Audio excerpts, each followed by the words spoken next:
ayan, sabi ni Steven, instead of swimming pool, kawa hot bath na lang po.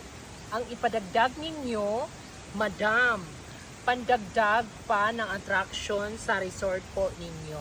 So, nagpagawa na ako. Ngayon agad. Dahil masyado akong masunurin, meron na tayong hot bath kawa. So, available na yan dito sa The Island Nature Spring. May available kaming coffee, milk, bubblegum, and chamomile, green tea. Kasi marami kaming available for your hot bath kawa experience, guys. Matagal na talaga kami meron ditong hot bath kawa sa The Island.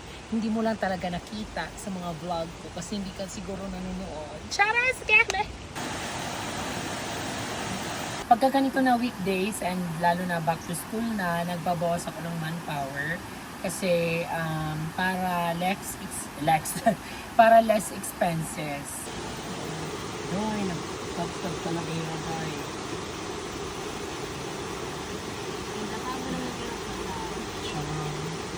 So ayan, kiklearing kami ng mga tables ng ating mga cottages. Wala masyadong tao pagka ganitong weekdays, lalo na pagka ngayon na back to school na. So, sa mga nagpaplano dyan, yung gusto ng peace of mind, na relax sa nature, this is a perfect place for you guys to relax.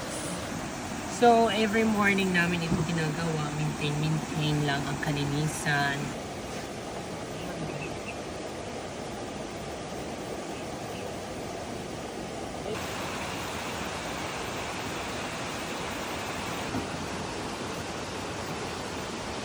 So, ayan guys, gusto ko lang mag-advise doon sa mga bumibili sa amin ng ice.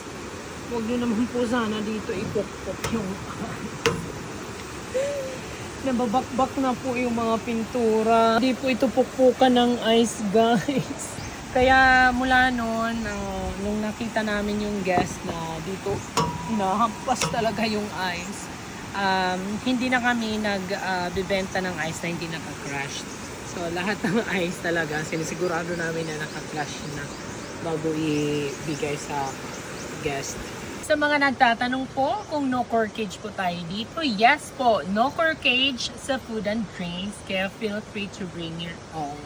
Pero kung naubusan kayo or wala kayong dala, meron din naman po kaming ino-offer na mga food and drinks. Sa mga coffee lover and matcha lover, yes, it's available now dito sa The Island Nature Spring.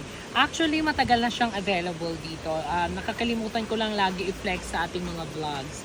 So, kaya ayan, sa mga nagtatanong sa comment section, kung merong coffee dito at mga nagsasuggest na maglagay ng coffee shop, yes, available yung coffee and matcha sa ating menu. And for your information lang po, we use legit coffee bean and matcha. You will like it more. At sa mga naghahanap ng shake, pizza, pasta, pulutan, rice meal, and silog, lahat ng yan ng mga tinatanong po ninyo sa comment section. Yes, available po yan dito sa The Island. And so ayan, malapit na matapos yung ating wet market. Merkapo na ngayon. So ayan guys, malapit na matapos yung ating outdoor kitchen. Kasi outdoor kitchen, hindi namin to anon guys. Walang mga bubong, walang ano yan dyan, mga dingding, yan. Open lang siya. So ito yung ating magiging lamesa. At the same time, magiging lutuan. May tamang tawag dito eh. Island. Ano ba yun? Island kitchen. So ayan, hindi na kami magsusuruot nga rin guys. Bisa pa kami, papuna tayo nga rin. Kasi dati talaga, hirap kami kasi yung kitchen namin kakapiraso. So ngayon, kahit dito, mag-plating dyan, dito, takbo doon, sir. Malawak-lawak na guys.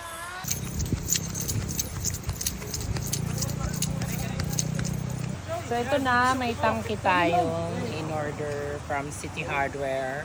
So ngayon, deliver na. Oh.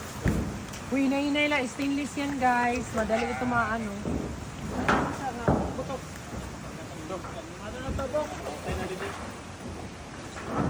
Asya lang ito mabugat.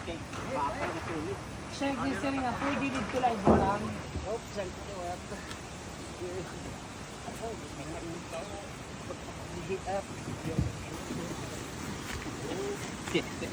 Hindi nag-ihiro.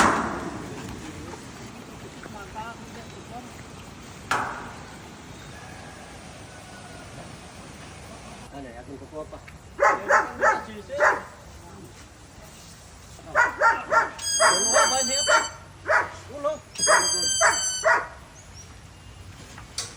Uy, nasuhin kamot. Yan guys, kakurin among ginaagihan para magkatubig.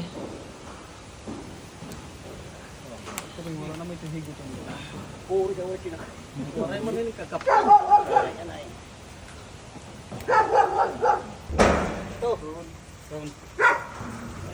Ah! Kinul ba ka naman lang itong malaglag. Ayun na guys, nailagay na yung ating tangke. Wala na tayong problema. Isang pa daw tubulon. Bisa na tubulon, okay na. Panublan yun. Abos na, abos.